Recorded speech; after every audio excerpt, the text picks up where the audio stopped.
ilikuwa vipi na kilichopelekea kupoteza? Mchezo ulianza vizuri, mpango wetu ulikuwa mzuri, lakini goli nafikiri la mapema lile likaanza kutupoteza concentration hadi kufikia karibia na kipindi cha kwanza tukapoteza kabisa kwenye muundo wetu ambao tulikuja nao mapema. Kwa hiyo nafikiri mechi iliishia pale kwenye dakika 45 za kwanza kwa magoli mawili ambayo mimi nafikiri alikuwa magoli mepesi.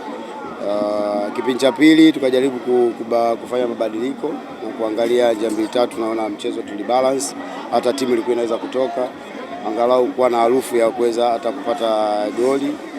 Unaona, kwa mechi imeisha hivyo. Ni makosa ambayo kama goli la nne la Simba ilikuwa la kona, bado ilikuwa ni umakini. Kwa tumeadhibiwa kwa kukosa umakini.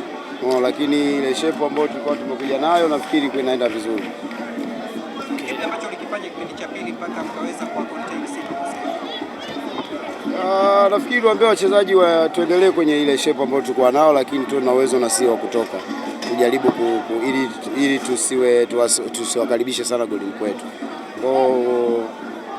Angalau ilikuwa kidogo na wenyewe inaogopesha, kwa walikuwa wanacheza na wewe kwa kuogopa kama tunaweza tukapanda chicha. Coach, nafasi ya 15 pointi 22, mechi 22, pointi 14.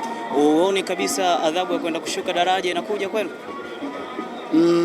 Kimahesabu nafikiri bado, lakini tuna kazi ya kufanya.